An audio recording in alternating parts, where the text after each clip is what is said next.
Hello my dear students, this is the second lecture of heat transfer which is the fifth chapter of engineering physics.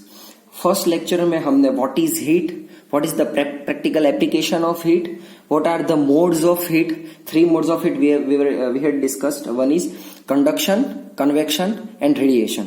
अगर ये lecture 1 में कोई doubt है तो आप personally message भी कर सकते हो, कॉल भी कर सकते हो या कमेंट भी कर सकते हो यूट्यूब में, आपको प्रॉम्प्ट आंसर मिल जाएगा. अभी लेक्चर 2 में, आज के लेक्चर में हम और भी तीन थियरीज वो डिस्कस करने वाले हैं. First one is Prevost theory of heat exchange, number 2 is Kirchhoff law and number 3 is Stefan Boltzmann law. Okay, जो हमने रेडिएशन के बारे में डिस्कस किया था उससे थोड़ा आगे निकल के हम Prevost theory of heat exchange हम स्टार्ट करते हैं.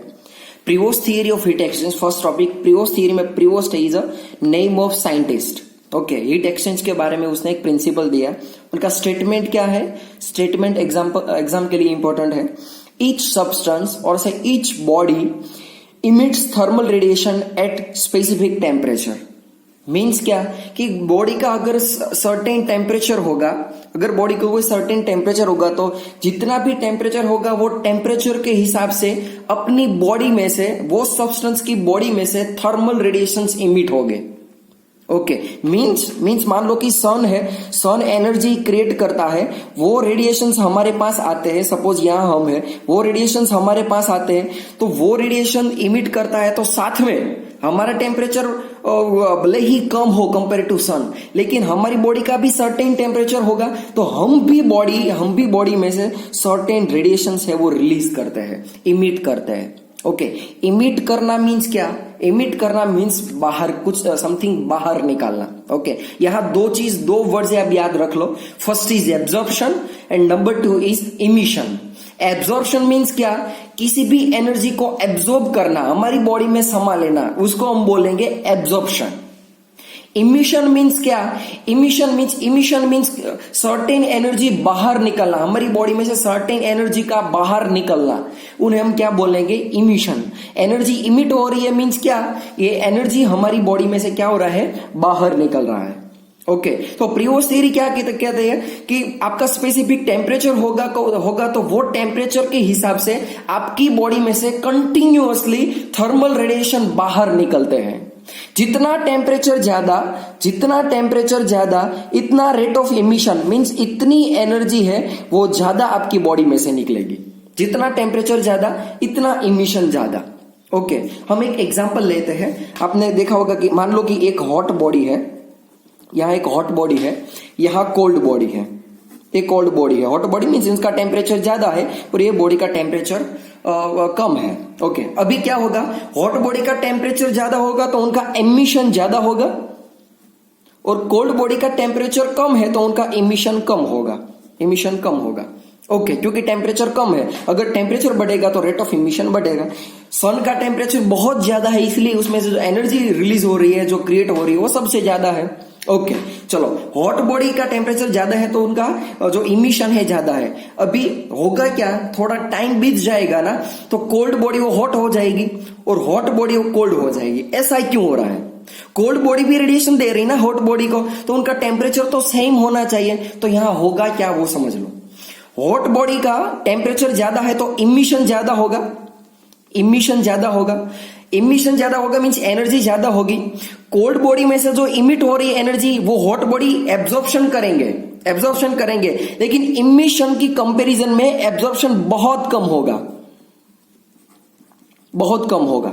ओके, इमिशन ज्यादा होगा हॉट बॉडी के केस में क्योंकि ज्यादा टेम्परेचर ज्यादा है तो उनके इनमें से जो एनर्जी रिलीज हो रही है वो ज्यादा होगी. कोल्ड बॉडी से वो गेन कर रही है, एब्जॉर्ब कर रही है, लेकिन कोल्ड बॉडी का टेम्परेचर कम है तो वो कम एनर्जी इमिट करेगी. सो हॉट बॉडी कम एनर्जी एब्जॉर्ब करेगी. ओके, सो इमिशन अगर ज्यादा है एब्जॉर्प्शन से तो क्या होगा? इमिशन ज्यादा है तो कूलिंग होगा. क्यों कूलिंग होगा? क्योंकि वो बाहर ज्यादा निकाल रही है. मान लो कि हॉट बॉडी हो निकाल रही है 700 वॉट और कोल्ड बॉडी इमिट कर रही है 500 वॉट. तो होगा क्या? हॉट बॉडी 700 निकाल रही है और 500 है वो गेन कर रही है, तो क्या होगा? कूलिंग होगा क्योंकि ज्यादा एनर्जी रिलीज हो रही है. कोल्ड बॉडी के केस में क्या हो रहा है? कोल्ड बॉडी के केस में वो रिलीज यानी कि इमिशन कम कर रहा है. इमिशन कम कर रहा है, लेकिन एब्जॉर्प्शन, हॉट बॉडी में से ज्यादा इमिशन हो रहा है, वो एब्जॉर्ब करेगा तो वो ज्यादा गेन करेगा, ज्यादा गेन करेगा। तो क्या होगा, कोल्ड बॉडी का हीटिंग होगा। कोल्ड बॉडी के केस में एब्जॉर्प्शन ज्यादा होगा, इमिशन कम होगा, इसलिए हीटिंग होगा। ये तो चीज है हमारे केस में कि सन से एनर्जी ज्यादा आ रही है हमारे पास, इसलिए क्या होगा कि हमारा हीटिंग होगा। ओके, चलो तो हम क्या बोलेंगे कि हॉट बॉडी का कूलिंग होगा और कोल्ड बॉडी का हीटिंग होगा। अभी आपको सर लगेगा कि मान लो कि ये हॉट बॉडी और कोल्ड बॉडी, उनका टेम्परेचर ज्यादा है, उनका टेम्परेचर कम है। मान लो कि दो सेम बॉडी का टेम्परेचर, दो बॉडी है जिनका सेम टेम्परेचर है, सपोज उनका भी 37 डिग्री है, उनका भी 37 डिग्री है। ओके, तो इस केस में क्या होगा सर, तो इस केस में क्या होगा, टेम्परेचर तो सेम है, जो एनर्जी रिलीज होती है ना, एनर्जी रिलीज होती है वो टेम्परेचर के डायरेक्टली प्रोपोर्शनल में, फोर्थ पावर, टेम्परेचर के फोर्थ पावर के डायरेक्टली प्रोपोर्शनल में निकलती है। वो हम बाद में डिस्कस करेंगे, ये आप अभी याद रख लो कि टेम्परेचर के फोर्थ पावर में कैसे निकलती है। तो वो टेम्परेचर पे डिपेंड करती है। तो क्या होगा कि इसमें से जितनी एनर्जी रिलीज होगी इतनी ही एनर्जी इसमें से रिलीज होगी, क्योंकि टेम्परेचर तो सेम है।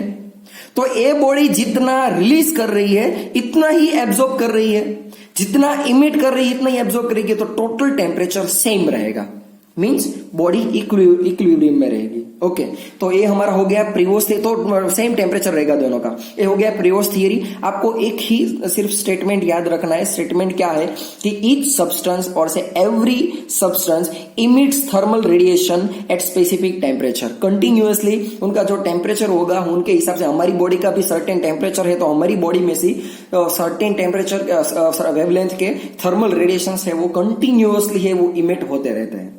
ओके, तो this was the previous theory of heat exchange. अभी हम स्टार्ट करते हैं सेकंड हमारा कंसेप्ट है, second theory, that is Kirchhoff law. Most important, Kirchhoff law.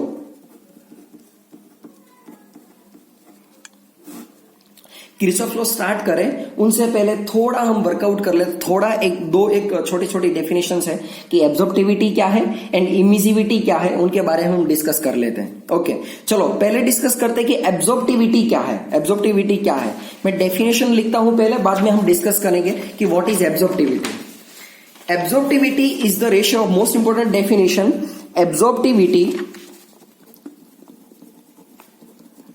Absorptivity जिसे हम ए से डिनोट करेंगे, absorptivity A is equal to, absorptivity is the ratio of radiant energy absorb to the total incident radiant energy. उनका meaning क्या हुआ हम discuss करते हैं। Total incident radiant energy. Okay, एक मान लो कि एक समझने के लिए हम ग्लास की सरफेस लेते हैं। ओके, ग्लास की सरफेस, मान लो कि एक कोई ग्लास है हमारे, मान लो कि हमारे जो वॉल में विंडो होती है, विंडो का ये मिरर है ऐसा मान लो। ओके, जो सन से रेडिएशंस आते हैं, मान लो कि सन से रेडिएशंस एक ग्लास की सरफेस है, मिरर है, उस पे वो इंसिडेंट हो रहा है। ओके, तो ये रेडिएशन जो इंसिडेंट हो रहे हैं उनका क्या होगा, तो ग्लास की सरफेस क्या करेगा उनका कि सर्टेन रेडिएशंस है वो रिफ्लेक्ट कर देगा अपनी बॉडी में से, क्या अपनी सरफेस में से वो सर्टेन रेडिएशंस इमिट कर देगा, सर्टेन रेडिएशंस ट्रांसमिट कर देगा। नेक्स्ट जो मीडियम होगा इसमें क्या होगा, वो सर्टेन रेडिएशन ट्रांसमिट कर देगा, और सर्टेन रेडिएशन है उनको क्या करेगा, वो एब्जॉर्ब कर लेगा। क्या कर लेगा, एब्जॉर्ब, अपनी बॉडी में एब्जॉर्ब कर लेगा। और जो एब्जॉर्ब कर रही है जो भी एनर्जी, वो क्या करेगी, उनका टेम्परेचर बढ़ाएगी। ओके, चलो अभी क्या होगा, मान लो कि इसमें क्या है, एब्जॉर्प्टिविटी मींस क्या कि टोटल जितनी इंसिडेंट हो रही है, यहां इतनी इंसिडेंट हो रही है, वो इंसिडेंट हो रही है वो में से कितनी एनर्जी एब्जॉर्ब हो रही है, कितनी एनर्जी एब्जॉर्ब हो रही है। मान लो कि ये एनर्जी एब्जॉर्ब कर रही है, तो ये एनर्जी अपॉन टोटल एनर्जी कितनी इंसिडेंट हो रही है, वो रेशियो को हम बोलेंगे एब्जॉर्प्टिविटी। ओके, चलो एग्जांपल के साथ समझते हैं। वही एग्जांपल में मान लो कि मिरर है, मिरर में मान लो कि 1000 वॉट है, 1000 वॉट इतनी एनर्जी इंसिडेंट हो रही है। 1000 वॉट में से मान लो कि 500 वॉट है वो रिफ्लेक्ट करेगी सरफेस, जो ग्लास की सरफेस है 200 वॉट रिफ्लेक्ट कर रही है, 500 वॉट ट्रांसमिट कर रही है, और 300 वो क्या कर रही है, एब्जॉर्ब कर रही है। ओके, तो इस केस में एब्जॉर्प्टिविटी क्या होगा, absorptivity is equal to radiant energy absorb, कितनी एब्जॉर्ब कर रही है, 300 वॉट जो एनर्जी एब्जॉर्ब कर रही है, upon total incident radiant energy. Total कितनी वो इंसिडेंट हो रही है, इंसिडेंट कितनी हो रही है 1000 वॉट। तो अगर 300 अपॉन 1000 तो आंसर क्या आएगा 3 अपॉन 10 मीन्स 0.3। मीन्स जो सरफेस हमने यहां ली है, मान लो कि ये मिरर है, तो मिरर यानी कि ग्लास की सरफेस है, तो उनकी एब्जॉर्प्टिविटी कितनी होगी 0.3 होगी। यानी कि जितने रेडिएशंस आ रहे हैं, इंसिडेंट हो रहे हैं, इसमें से 30% एरिया है, 30% पोर्शन है एनर्जी का, वो इसमें क्या कर रही है एब्जॉर्ब कर रही है। ओके तो एब्जॉर्प्टिविटी मीन्स आपको क्या याद रखना है कि जितनी एनर्जी इंसिडेंट हो रही है उनकी कंपैरिजन में कितनी ऑब्जर्व हो रही है। तो हम डेफिनेशन कैसे बोलेंगे, absorptivity is the ratio of radiant energy absorb to the total incident radiant energy. Okay मान लो कि अभी हम डिस्कस करते हैं कि कोई ऐसी बॉडी हो सकती है कि जो बॉडी जितना उस पर रेडिएशन निकले ले वो पूरा रेडिएशन है वो एब्जॉर्ब कर ले। मीन्स मान लो कि ये सरफेस है, ये सरफेस पे 1000 वॉट एनर्जी इंसिडेंट कर रही है, और ये सरफेस की इंटरनल प्रॉपर्टी ऐसी है कि वो कुछ रेडिएट भी मीन्स यानी कि इमिट भी नहीं कर रही है, रिफ्लेक्ट भी नहीं कर रही है, ट्रांसमिट भी नहीं कर रही है, और जितनी एनर्जी आ रही है वो सब वो क्या कर रही है एब्जॉर्ब कर रही है। ओके तो उनकी इमिसिविटी क्या, उनकी एब्जॉर्प्टिविटी क्या होगी, absorptivity is equal to radiation energy absorb, radiant energy absorb, कितनी एब्जॉर्ब हुई 1000। ओके और emitted energy total incident radiant energy, incident कितनी थी वो भी 1000 थी। 1000 कैंसिल होगा तो कितना रहेगा एब्जॉर्प्टिविटी 1। ऐसी कोई सरफेस जो जितना रेडिएशन इंसिडेंट होगा वो सभी रेडिएशन एब्जॉर्ब कर ले। यानी कि ऐसी सरफेस जो जिसका एब्जॉर्प्टिविटी 1 है, ऐसी सरफेस को हम बोलेंगे ब्लैक बॉडी। क्या बोलेंगे हम, ब्लैक बॉडी। ओके तो फिर से मैं दोहरा रहा हूं कि ब्लैक बॉडी मीन्स क्या, ब्लैक बॉडी मीन्स ऐसी बॉडी, ऐसी सरफेस, ऐसा सब्सटेंस जिसकी एब्जॉर्प्टिविटी 1 है। एब्जॉर्प्टिविटी 1 होना मीन्स क्या कि जितनी एनर्जी इंसिडेंट हो रही है वो सभी एनर्जी एब्जॉर्ब कर रही है, कोई एनर्जी रेडिएट भी नहीं कर रही है, यानी कि रिफ्लेक्ट भी नहीं कर रही है और ट्रांसमिट भी नहीं कर रही है। जितनी एनर्जी आ रही है वो सब अपने में समा लेगी, एब्जॉर्ब कर लेगी। ओके तो ऐसी बॉडी को हम बोलेंगे ब्लैक बॉडी। ब्लैक बॉडी है वो कलर को इंडिकेट नहीं करता, लेकिन वो हमें पता है कि ब्लैक शर्ट पहन के अगर आप धूप में जाओ ना, बाहर हम जाओ तो आप हमें धूप ज्यादा लगेगी, हमें गर्मी ज्यादा लगेगी। क्यों, क्योंकि ब्लैक जो हमारा ब्लैक कलर का शर्ट है ना, वो ब्लैक कलर वो ज्यादा एनर्जी एब्जॉर्ब करेगा।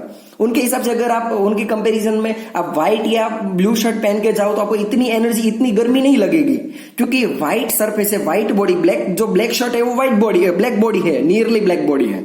ओके तो ब्लैक बॉडी क्या करेगी, ज्यादा एनर्जी एब्जॉर्ब करेगी। ओके प्रैक्टिकली ब्लैक बॉडी ऐसी पॉसिबल नहीं है कि जो 100% ब्लैक बॉडी हो जिसकी एब्जॉर्प्टिविटी टोटली 1 हो।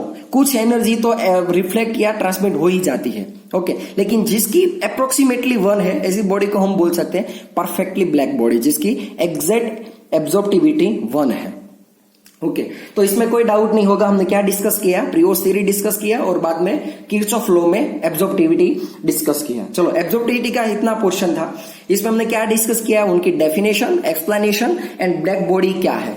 ओके चलो अभी हम डिस्कस करते हैं next topic, emissive power. Okay emissive power means क्या, चलो इमिसिव पावर, 2 टाइप के इमिसिव पावर है। इमिसिव पावर हम डिस्कस में करता हूं अभी, स्पेक्ट्रल इमिसिव पावर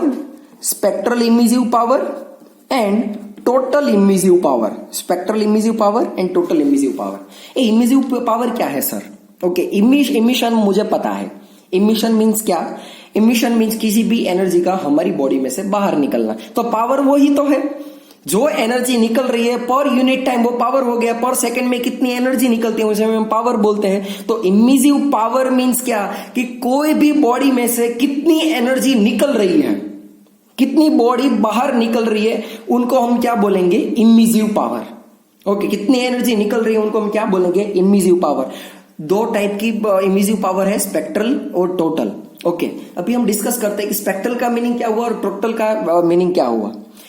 उसके पहले हम वो समझ लें कि हमारी बॉडी में से जो रेडिएशन निकल रहे हैं ना, वो रेडिएशन है वो डिफरेंट पैकेट्स में होते हैं। पैकेट्स का मीनिंग क्या हुआ कि सर्टेन फ्रीक्वेंसी या सर्टेन वेवलेंथ पे निकल रहे हैं। ओके, हम सन की बात करें, सन से जो रेडिएशन अर्थ पे आ रहे हैं ना, सन पे आपने देखा हो बहुत सारे रेडिएशन होते हैं, इंफ्रारेड होते हैं, अल्ट्रावायलेट होते हैं, गामा रेडिएशंस होते हैं, विजिबल रेडिएशंस होते हैं। वो सब क्या है, वो रेडिएशंस का डिवीजन कैसे हुआ, वो डिवीजन वेवलेंथ और से फ्रीक्वेंसी की वजह से हुआ है। डिफरेंट फ्रीक्वेंसी भी रेंज को ये हमने नाम दिया है कि मान लो कि इतनी फ्रीक्वेंसी है तो हम बोलेंगे थर्मल रेडिएशन, विजिबल रेडिएशंस, इतनी वेवलेंथ है तो हम बोलेंगे अल्ट्रावायलेट और से इंफ्रारेड। तो एक क्या है, मान लो कि बॉडी में से इतनी फ्रीक्वेंसी, मान लो कि 200 वॉट है, आप वेवलेंथ की बात कर रहे हो तो ये वेवलेंथ है, मान लो कि 200 नैनोमीटर का रेडिएशन है। एक रेडिएशन है वो 300 नैनोमीटर का है, एक रेडिएशन है वो 400 नैनोमीटर का है, ऐसा हम मान लें। ओके, तो अभी क्या होगा कि मान लो कि 200 नैनोमीटर वाला जो रेडिएशन है ना, इसमें से जो वो एनर्जी है, वो जो एनर्जी रिलीज करता है ना, वो एनर्जी मान लो कि ये एनर्जी है वो 200 वॉट है, 3 नैनोमीटर वाली है वो 400 वॉट है, और 400 नैनोमीटर वाला रेडिएशन है, इसमें कितनी एनर्जी है, मान लो कि 700 वॉट है। ओके, इतनी एनर्जी वॉट है मीन्स इतनी एनर्जी रिलीज हो रही है। मैं रिपीट करता हूं कि सन में से कोई भी सर्टेन फ्रीक्वेंसी के हिसाब से एनर्जी निकलती है। ऐसा नहीं है कि यूनिफॉर्म एनर्जी निकलेगी, फ्रीक्वेंसी के हिसाब से निकलती है।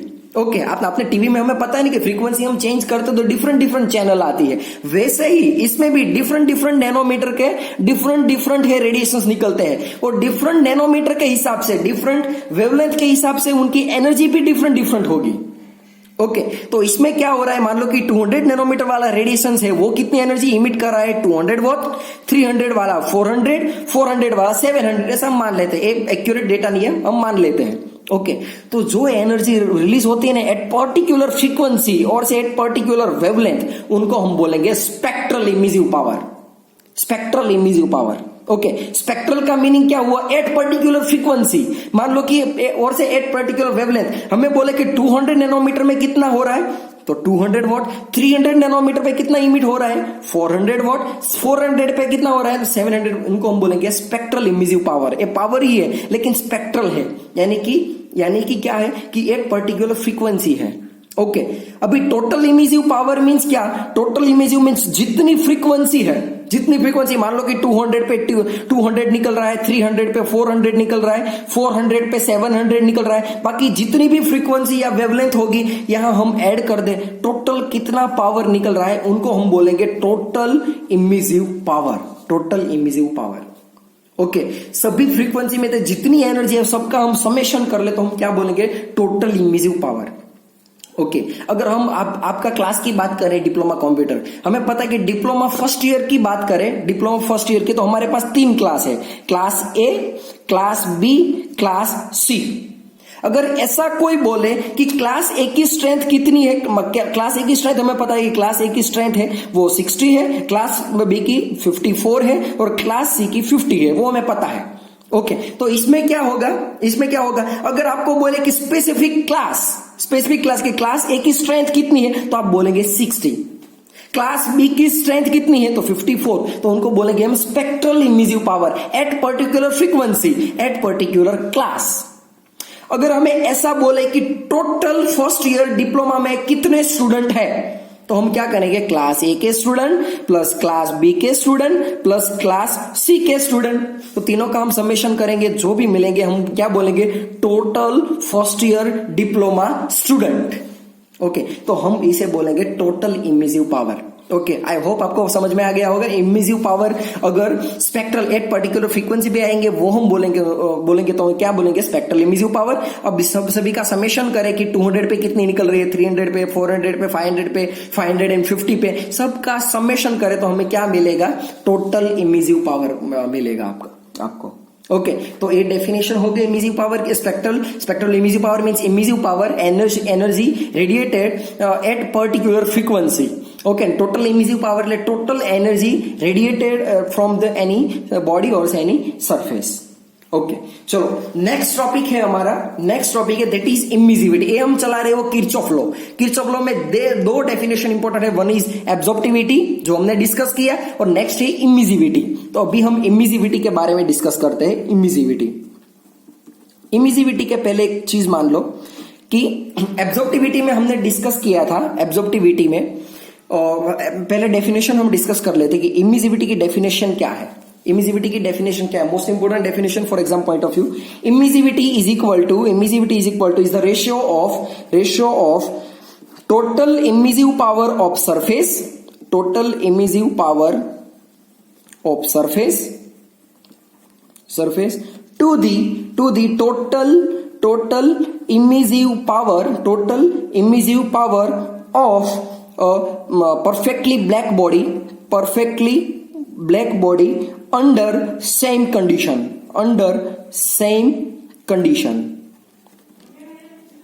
ओके, ये क्या कहता है, इमिजिविटी क्या कहती है? इमिजिविटी मींस क्या है कि कोई भी बॉडी की जैसे एब्जॉर्प्टिविटी वो कैपेसिटी थी, एब्जॉर्प्टिविटी क्या थी कि कैपेसिटी, कोई सब्सटेंस कितनी एब्जॉर्ब करे, इंसिडेंट हो रही है इसमें से कितनी एब्जॉर्ब कर रही है वो उनकी कैपेसिटी थी। वैसे ही इमिजिविटी क्या है कि कोई बॉडी कितना पावर इमिट कर रही है, अपनी बॉडी में से कितना पावर इमिट कर रही है वो हम क्या बोलेंगे, वो उनकी emissivity, capacity of emitting radiant energy, उनको हम क्या बोलेंगे, इमिजिविटी बोलेंगे। ओके, और सबसे इमिजिविटी यानी कि सबसे ज्यादा जो इमिजिव पावर है, अभी हमने टोटल इमिजिव पावर के बारे में डिस्कस किया था कि टोटल कितनी एनर्जी रेडिएट हो रही है, टोटल कितनी एनर्जी बाहर आ रही है, निकल रही है, वो हम बोलेंगे टोटल इमिजिव पावर। और सबसे ज्यादा इमिजिव पावर किसका होगा, ब्लैक बॉडी का। ओके, ब्लैक बॉडी का। और ब्लैक बॉडी है, उनकी इमिजिविटी अप्रोक्सीमेटली 1 हम इसलिए बोलते हैं क्योंकि सबसे ज्यादा एनर्जी कौन इमिट करता है, ब्लैक बॉडी। क्यों इमिट करता है वो आपको किरचॉफ लॉ में पता चल जाएगा। और हम एक एग्जांपल ले घर से, मान लो कि हमारी जो वॉल है, तो पूरे दिन सन के हिसाब से पूरे दिन क्या होता है कि पूरी वॉल है वो एनर्जी रेडिएट एब्जॉर्ब करती है, इसलिए टेम्परेचर बढ़ जाता है।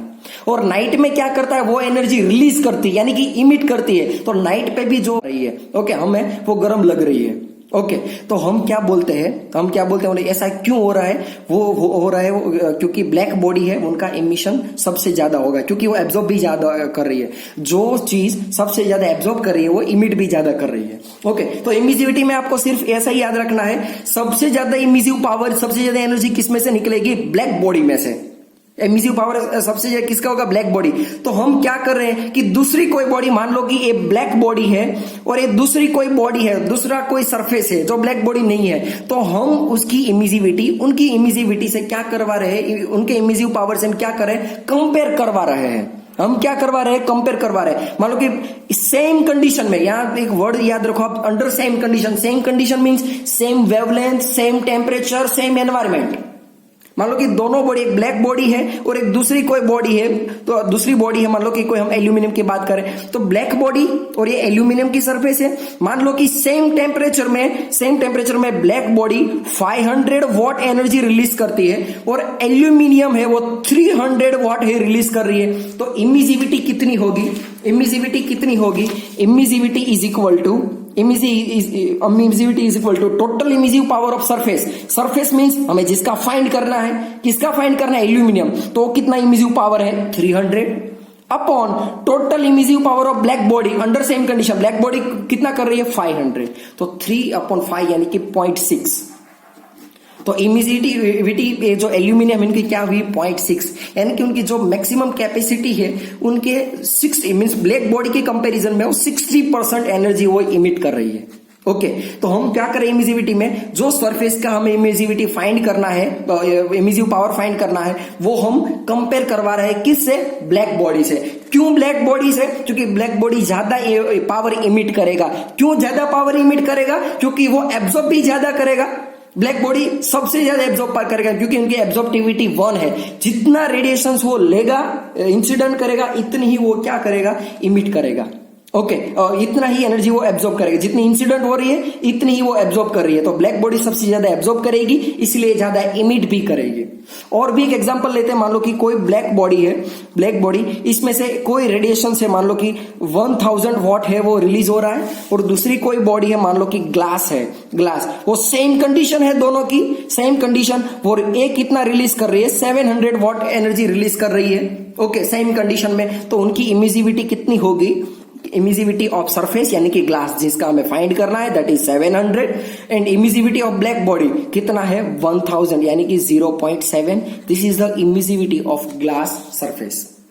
ओके तो आपको अगर डेफिनेशन पूछे तो आपको कहना है कि emissivity is the ratio of total emissive power of the surface to the total emissive power of black body under same condition is important word, क्योंकि अगर दोनों का टेम्परेचर चेंज हो जाएगा तो कंडीशन ही डिफरेंट हो गई, तो आप कंपेयर नहीं कर सकते हैं। ओके चलो इमिसिविटी के बारे में हमने डिस्कस किया। हाँ और एक चीज यस आपको पता होगा कि हम कोई पार्सल लेते हैं ना, कोई टिफिन है कोई पार्सल लेते हैं, मान लो कि रोटी है चपाटी, तो चपाटी अगर हम पार्सल करते हैं ना तो पार्सल हम किस में करते हैं, पार्सल कोई देता है तो एल्यूमिनियम की फॉइल में करते हैं, एल्यूमिनियम की फॉइल आती है ना तो एल्यूमिनियम की फॉइल में करते हैं। क्यों एल्यूमिनियम की फॉइल में करते हैं, क्योंकि एल्यूमिनियम की फॉइल उनकी इमिसिविटी है वो वेरी वेरी स्मॉल है, वेरी स्मॉल इमिसिविटी। तो इमिसिविटी स्मॉल है उनकी वजह से क्या होगा, वो ज्यादा एनर्जी रेडिएट नहीं करेगी अपने में से, ज्यादा एनर्जी रिलीज नहीं करेगी। जो ज्यादा एनर्जी रिलीज नहीं करेगी तो क्या होगा, ज्यादा एनर्जी रिलीज नहीं करेगी तो एनर्जी जो अंदर स्टोर हो गई है, जो एनर्जी स्टोर हो गई वो बाहर नहीं निकल पाएगी। इसलिए हमारी जो भी अंदर चीज है, मान लो कि रोटी है दाल चावल है, वो हीटेड इनका टेम्परेचर जितना है इतना ही रहेगा। ओके इमिसिविटी ज्यादा मीन्स वो इमिट ज्यादा कर रही है, उसका इमिसिव पावर ज्यादा है।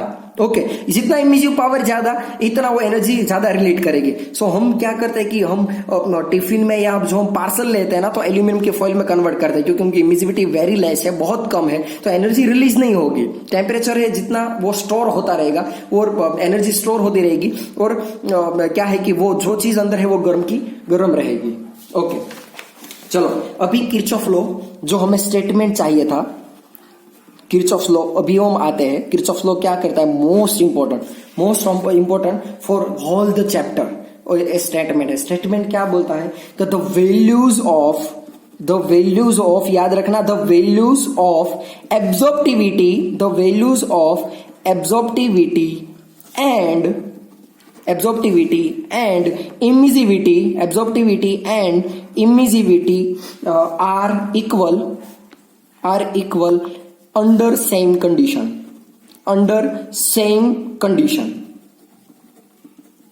ये क्या कहती है, for any surface कोई भी सरफेस हो emissivity and absorptivity are equal, यानी कि absorptivity is equal to emissivity. This is the conclusion of absorbs law.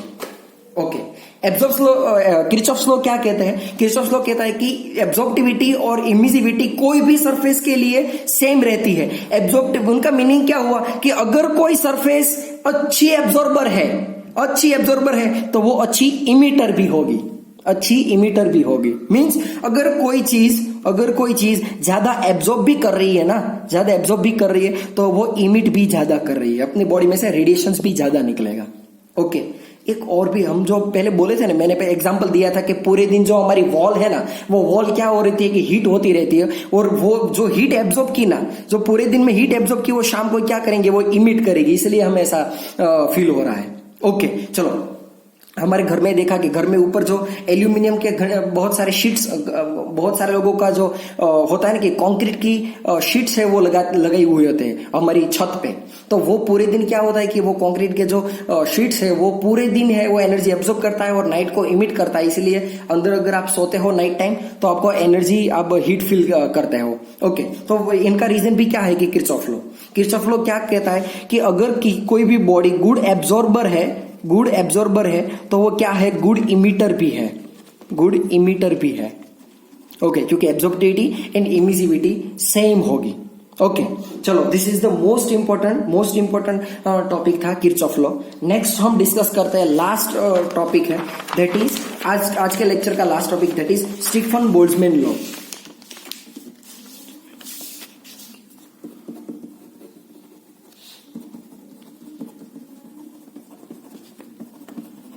Stephen Boltzmann law बहुत सिंपल लॉ है, बहुत simple law. Stephen Boltzmann law ने क्या किया है, स्टीफन बोल्ट्जमैन लॉ ने ऐसा किया है कि कोई भी बॉडी में से कितनी एनर्जी निकल रही है ना, कितनी एनर्जी निकल रही है, उनका उन लोगों ने, स्टीफन बोल्ट्जमैन ने क्या किया है, स्टीफन बोल्ट्जमैन ने इक्वेशन दिया है, सिंपल, बहुत अच्छा इक्वेशन दिया है जिससे हम एनर्जी कैलकुलेट कर सकते कि मेरा टेम्परेचर इतना है, मेरा सरफेस एरिया इतना है, मेरी इमिसिविटी इतनी है। ओके, तो मैं कितना टेम्परेचर, मैं कितनी एनर्जी रिलीज करूंगा।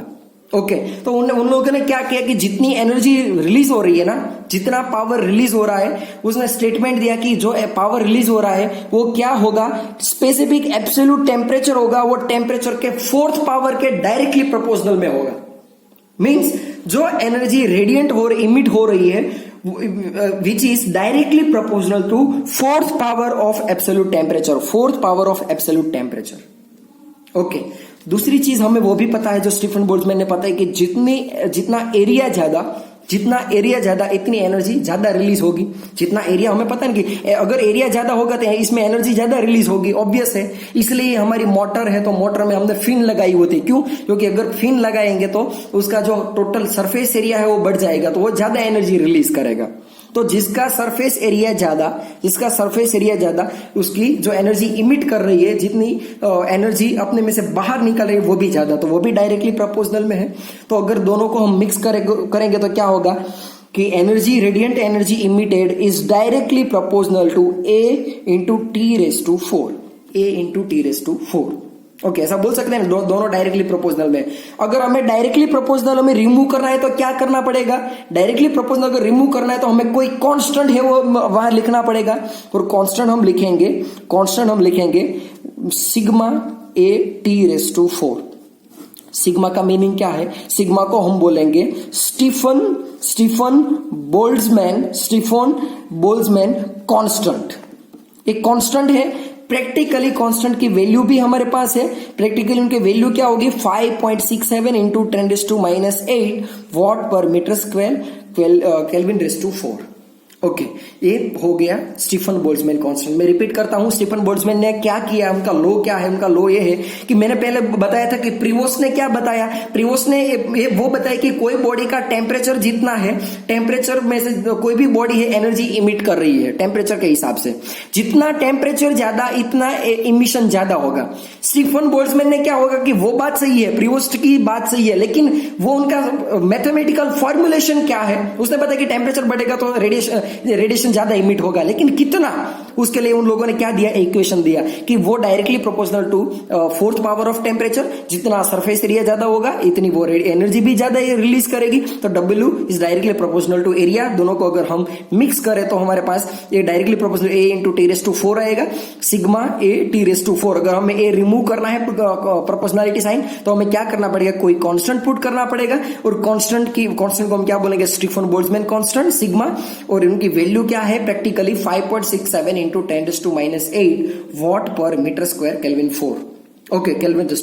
ओके, तो ये हुआ स्टीफन बोल्ट्जमैन कांस्टेंट, ये हुआ ब्लैक बॉडी के लिए। अगर आपके पास ब्लैक बॉडी के सिवाय कोई सरफेस है तो उनके लिए इक्वेशन क्या हुआ, ये आपके लिए इंपॉर्टेंट नहीं, आपकी बुक में है भी नहीं, लेकिन अगर आपके कोई बॉडी है जो ब्लैक बॉडी नहीं है तो sigma into E A into T⁴ ये फाइनल इक्वेशन मिलेगा आपको।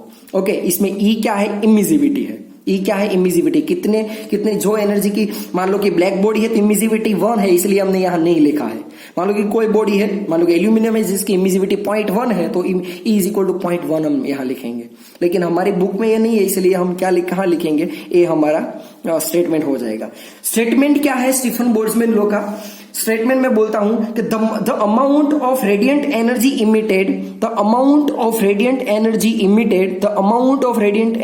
Emitted by a surface is directly proportional to 4th power of its absolute temperature, 4th power of absolute temperature. Okay, this is the Stefan Boltzmann law. हमने आज 3 चीज का हमने discuss किया है, 3 टॉपिक का, जिसमें फर्स्ट टॉपिक हमारे क्या था, Prevost theory, second is Kirchhoff law and third one is Stefan Boltzmann law. Prevost theory क्या कहती है? प्रिवोस थियरी कहती है कि कोई भी बॉडी का टेम्परेचर होगा, टेम्परेचर के हिसाब से वो एनर्जी रेडिएट करती, कितना भी टेम्परेचर हो, ओके तो वो एनर्जी इमिट करती है। जितना टेम्परेचर बढ़ेगा इतना एनर्जी वो ज्यादा इमिट करेगी, ज्यादा रेडिएट करेगी। बाद में किरचॉफ लॉ के बारे में डिस्कस किया। इसके पहले हमने एब्जॉर्प्टिविटी के बारे में पढ़ा। एब्जॉर्प्टिविटी मींस क्या, कि टोटल एनर्जी जो एब्जॉर्ब हो रही है, कि इंसिडेंट हो रही है, इंसिडेंट जितनी हो रही है इसमें से एब्जॉर्ब कितनी हो रही है, वो हमने डिस्कस किया एब्जॉर्प्टिविटी। ओके तो एब्जॉर्प्टिविटी के बारे में मैं ऐसी कोई सरफेस की जो सरफेस का टोटल जितना वो इंसिडेंट हो रहा है ना, इतना सभी इंसिडेंट वो एब्जॉर्ब कर लेगी, तो वो बॉडी को हम बोलेंगे ब्लैक बॉडी। क्या बोलेंगे? Black body. Okay black body के बाद में हमने इमिसिव पावर के बारे में डिस्कस किया कि इमिसिव पावर क्या है। Emissive power means, emissive power दो टाइप के होते हैं, one is spectral and one is total. Spectral means क्या है, जो पर्टिकुलर फ्रीक्वेंसी पे कितना निकल रहा है, दैट इज स्पेक्ट्रल। टोटल अभी हम सभी का समेशन करें तो हम क्या बोलेंगे, total emissive power. Okay emissive power means कितनी एनर्जी रिलीज कर रही है बॉडी में से। ओके उनका जो इक्वेशन है वो हमें स्टीफन बोल्ट्जमैन ने दिया। इमिसिविटी क्या है, सबसे ज्यादा एनर्जी कौन इमिट करेगा, ब्लैक बॉडी। क्यों? क्योंकि ब्लैक बॉडी ज्यादा एब्जॉर्ब भी करता है। जो बॉडी एब्जॉर्ब करता है ना, उनका टेम्परेचर बढ़ जाता है। जिसका टेम्परेचर बढ़ेगा उनको कूल भी तो होना है। क्यों कूल होना है? क्योंकि उनको एनवायरमेंट में रहना है, तो इक्विलिब्रियम करना पड़ेगा। तो जितनी एनर्जी एब्जॉर्ब की है वो क्या करनी है, वो इमिट भी करनी है। मैंने कल के लेक्चर में एग्जांपल दिया था सी का, कि सी क्या करता है, पूरे दिन एनर्जी क्या एब्जॉर्ब करती है। तो जितना एनर्जी एब्जॉर्ब करती है ना, वही एनर्जी शाम को